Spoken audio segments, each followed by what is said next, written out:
네, 오늘은 현명하게 국민연금을 활용하는 방법을 들어보겠습니다. 머니인사이트 장정민 NH투자증권 100세 시대 연구소 수석연구원 나와주셨습니다. 어서 오십시오. 안녕하세요. 반갑습니다.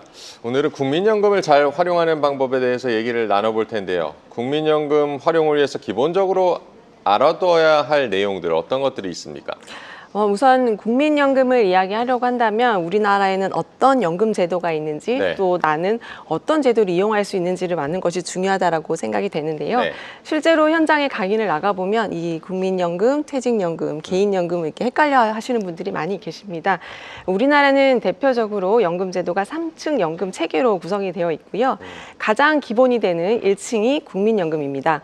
1988년에 도입된 국민연금은 소득이 있다고 한다면 누구나 가입을 하시게 되고요. 국가가 직접 운용을 합니다. 최근에는 국민연금이 고갈되어 가고 있는 게 아니냐라고 하는 우려와 함께 연금 개혁에 대한 많은 이야기들이 나오고 있는 것이 현실입니다. 네. 2층이라고 한다면 회사를 다니면 가입하게 되어 있는 퇴직연금입니다. 출생 연도에 따라 수령 개시가 달라지는 국민연금과는 다르게 퇴직연금은 만 55세 이후부터 수령 개시하실 수 있습니다. 또 3층이라고 하면 개인이 자유롭게 선택해서 운용할 수 있는 개인연금입니다.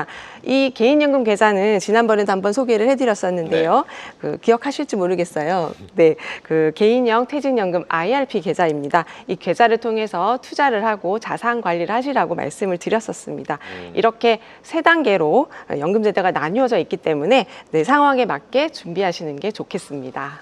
네, 국민연금, 연금 중에서도 이제 기본이 된다라고도 봐야겠는데요. 소득이 있는 누구나 가입하게 돼 있다라고도 전해주셨고, 국민연금 납입 기간은 어떻게 됩니까? 국민연금 가입 대상이 국내에 거주하는 18세 이상 그리고 60세 미만의 모든 국민이라고 보시면 됩니다. 크게 사업장 가입자와 지역 가입자로 나뉘어지는데요. 네. 근로자 1인 이상의 사업자에 근무하시는 근로자들이 모두 사업장 가입자이고요. 그 외는 지역 가입자라고 생각하시면 됩니다. 직장인의 경우에는요, 퇴직을 하게 되면 매달 급여에서 공제되던 국민연금이 퇴직 후에도 소득이 없어도 무조건 납입을 해야 됩니다. 60세 미만까지요. 그래서 그 지역 가입자로 가입이 전환이 돼서 납입을 하게 되는데요. 만약에 퇴직 후에 소득이 없어서 생활이 어렵다고 한다면 납부 예외 신청을 통해서 한시적으로 내지 않을 수도 있습니다. 그런데 이런 경우에는 가입 기간에 이 기간이 포함되지 않기 때문에 마지막에 받을 때는 그만큼 금액이 수령 금액이 줄어들 수 있다는 점은 좀 유의를 하셔야 되겠습니다. 네, 만 18세 이상 대학생이라든가 뭐 취업 전에 젊은이들 같은 경우도 아르바이트 같은 뭐 이런 시간제 근무를 하는 경우가 있는데요. 네네. 시간제 근로자들 같은 경우도 국민연금 가입이 가능한 겁니까? 네, 물론 가능합니다. 알바나 불규칙한 소득이 있는 분들은 그 임의 가입 제도를 이용하실 수 있습니다. 전업주부라든지 학생들이 그 본인의 의지가 있고요. 네. 18세 이상이고 60세 미만이시면은 국민연금에 가입해서 노후를 준비하실 수 있습니다. 이 경우 납부는 3에서 5년 정도 가능하시고 연금을 받기 직전까지 납입도 가능합니다. 또한 뭐 60세가 돼도 최소 10년이 안 돼서 노령연금을 못 받는다라고 하신다면 65세까지 가입 기간을 이렇게 늘려서 이미 계속 가입 제도를 이용하시면 되겠습니다. 네, 국민연금 보험료가 어떻게 산정되는지도 지금 궁금해지는데요. 소득 수준에 따라서 달라진다고 봐야겠습니까? 네, 그런 의미인데요. 네. 국민연금 보험료는 나의 기준 소득 월금액의 9%입니다. 직장 가입자의 경우에는 회사와 내가 반반씩 내지만 지역 가입자의 경우에는 9% 모두 본인이 납입해야 된다라고 생각하시면 되겠습니다. 네, 연금 개혁 뭐 말도 많고 국민연금 수령액을 두고도 말이 많은데 이렇게 매달 이제 국민연금을 내면 얼마나 지금 돌려받게 되는 겁니까? 그 국민연금의 가장 큰 장점이라고 할 수 있는 게 죽을 때까지 평생 받는다라는 겁니다. 네. 연금액은 내가 얼마나 오래 가입을 했는지 또 평소 소득이 얼마인지 이거에 따라 달라질 텐데요. 가입 기간 10년 동안 다 채운다고 하면 50%를 받고요. 이후 1년마다 5%씩 가산되어 받습니다. 그리고 만약에 부양가족이 있다고 한다면 부양가족 연금 제도를 이용해서 25년 기준으로는 배우자에게 30만 원 그리고 자녀나 부모에게 1인당 20만 원 정도 지급이 가능합니다. 네, 사실 뭐 저도 얼마를 내고 있는지, 얼마를 앞으로 받을 수 있는지도 제대로 체크해 보진 않았는데 이런 걸 확인할 수 있는 방법은 어떤 방법이 있습니까? 네, 뭐 방법 여러 가지가 있는데 납부한 연금 보험료나 내가 얼마나 받게 될지 연금액이 궁금하시다고 한다면 국민연금 모바일 앱인 내 곁에 국민연금이나 중앙노후준비지원센터 홈페이지에서 확인하실 수가 있겠습니다. 네. 최근에는 이제 국민연금에 대한 인식이 좀 많이 달라졌지만 과거에는 이제 국민연금을 불신하는 경우도 꽤 많았었는데요. 네. 특히 뭐 연금 고갈 우려는 계속해서 뭐 나오고 있는 것도 사실이고 개인연금 대비해서 국민연금의 장점은 어떤 것들이 있습니까? 무엇보다도 국가가 보장을 하고 있기 때문에 무척 안정적이라고 할 수 있고요. 또 물가가 오르면 연금액이 매년 전국 소비자 물가 변동률만큼 자동으로 오르게 됩니다. 또 연금액을 산정할 때 과거 소득에 대해서 현재 가치로 환산을 해주기 때문에 네. 생각보다 내가 실제 수령액이 많다라고 느끼실 수가 있겠습니다. 국가가 보증한다는 안정성이 있다. 그래서 이제 뭐 국민연금을 조금 더 내고 더 받는 방법에도 좀 관심 있으신 분이 있을 텐데 네. 이게 가능한 겁니까? 예, 물론 가능합니다.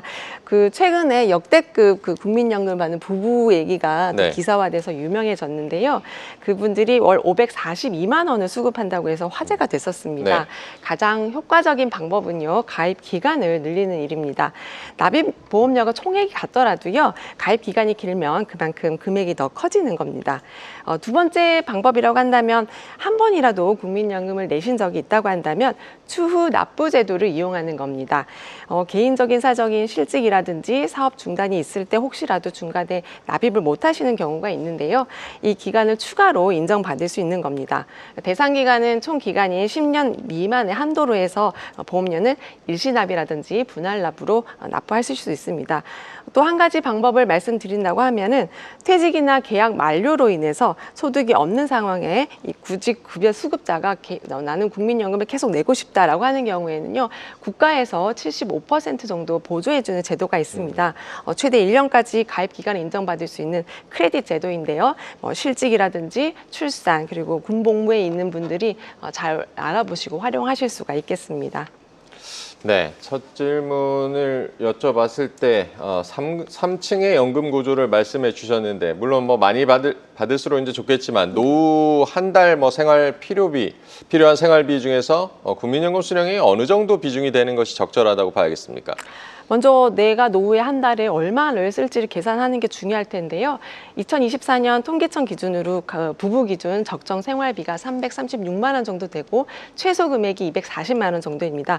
그중에 국민연금이 얼마 정도 차지하고 또 본인이 가입하고 있는 개인연금이라든지 퇴직연금이 어느 정도 되는지를 미리미리 계산하시는 게 중요하겠습니다. 또 부족한 부분이 있다면 국민연금을 조금 더 납입을 해서 보충하면 될 수도 있을 것 같아요.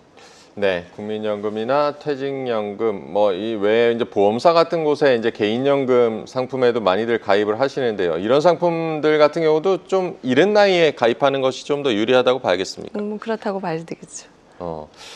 차라리 뭐 국민연금의 추가 납입 등으로 예상 수령액을 더 늘리는 게 좋지 않을까 이런 생각도 드는데 이 부분은 어떻게 보십니까? 3층 연금제도의 기본은 이제 국민연금이 기본 생활비가 네. 되는 거고 그 외에 퇴직연금, 개인연금으로 보강을 하는 건데 어떤 것이 더 낫다라고 단정하기보다는 이 세 가지를 균형 있게 관리하시는 게 더 안전하다고 생각을 합니다.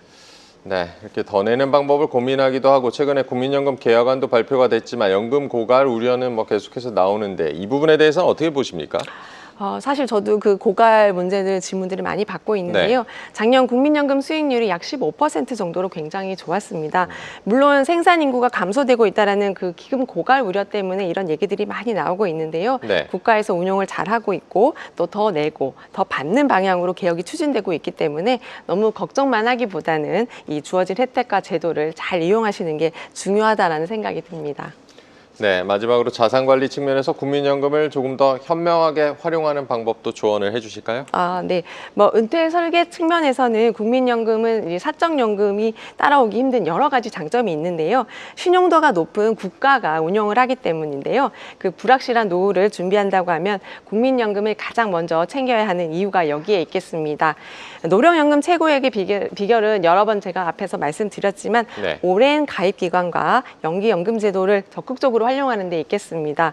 은퇴 후에 재취업이나 창업을 해서 경제적인 여유가 있다고 한다면 연금의 수령 시점을 조금 더 연기해서 연금액을 늘릴 수 있는 방법도 있고요. 여기서 더 몇 가지 체크해야 될 점이 임의 가입 제도라든지 임의 계속 가입 제도, 추후 납부 제도, 크레딧 제도 등을 이용해서 이 가입 기간을 늘릴 수 있는 다양한 방법을 이 본인이 처한 상황에 따라 잘 활용한다면요. 이 국가가 보장해주고 마련해준 이 국민연금 제도로 기본적으로 걱정 없는 노후 생활도 가능할 거라고 저는 생각을 하고 있습니다. 네, 오늘은 국민연금에 대해서 함께 알아봤습니다. 장정민 NH투자증권 100세 시대 연구소 수석연구원과 함께했습니다. 고맙습니다. 감사합니다.